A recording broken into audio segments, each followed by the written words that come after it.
Kita hunting pagi di Jalan Soekarno-Hatta ya. Itu ada 5 unit bus Rosalia Indah. Seperti biasa dimandiin Om Andre. Ada satu Rosalia Express dengan Nopin 934. Jasa pengiriman barang Rosalia. Depan loket Rosalia kita bidik ini.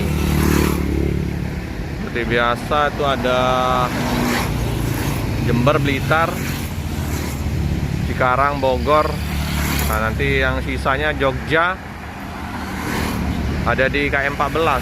Jogja apa ya? Kayaknya ada Malang di situ. Ada 2 unit lagi yang belum terpakai. Jogja, bener lah, Jogja 2, Utara Selatan. Kita lihat lalu lintas pagi hari ini.